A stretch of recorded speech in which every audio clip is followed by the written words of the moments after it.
Hey YouTube, it's Nova Scotia Silver.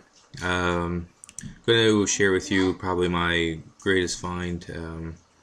That was just something I spotted.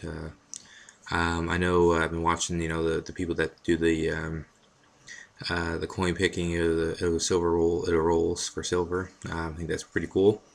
It takes a little bit of time and a little bit of cash to come up and then do it all over again. But some people get some pretty good finds out of it too, which is nice to see. I've come across the odd one here and there, but not that many. This particular find, of course, if you've seen my previous videos, it's all on coin and silver, but I do collect currency as well.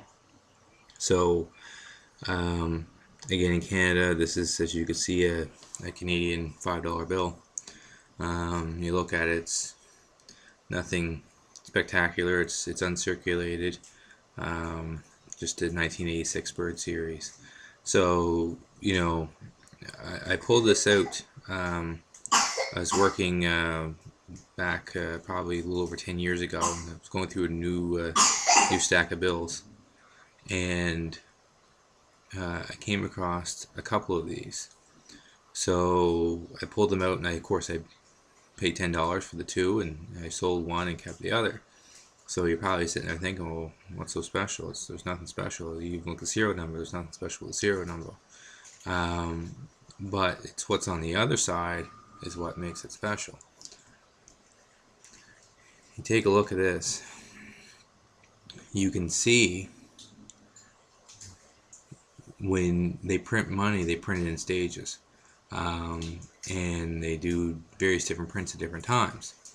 So here you have Cyril Wilfrid Laurier, that's on the $5 bill, and you can see probably a couple things here quite obviously. One is you can see the marking over here. It's from the next bill. This bill has been cut off early, but even more so, you can tell the lines right here go right into his head, and then there's a blank spot right here where his head is supposed to be placed, and as well right here you can see there's supposed to be inkings or markings for this to be all shifted over.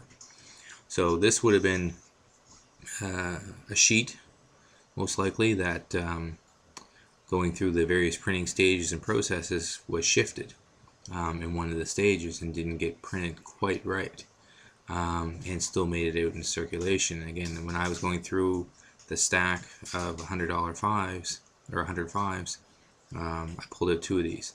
I sold one and bought some coin with it.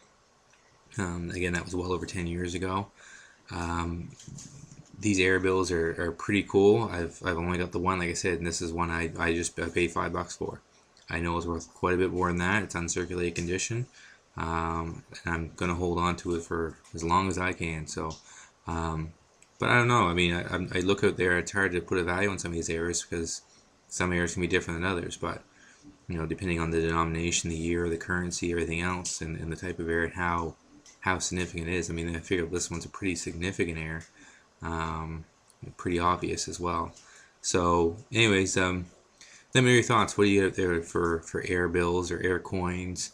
Things that aren't marked correctly. Various different things. I see some people try to sell on eBay these various air coins, and I mean they're really they're really pushing for something, a slight little hair mark or something, that and they call it an air and try to sell it at a crazy premium.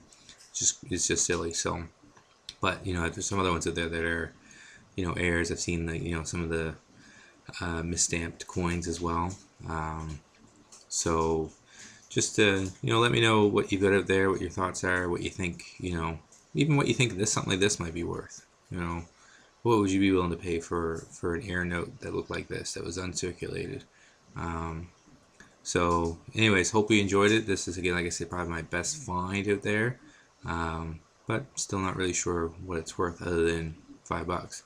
I know I'd never sell it for 5 and probably never sell for 100, even a couple hundred now, but let me know. So anyways, hope you enjoyed, and I'll keep the videos coming.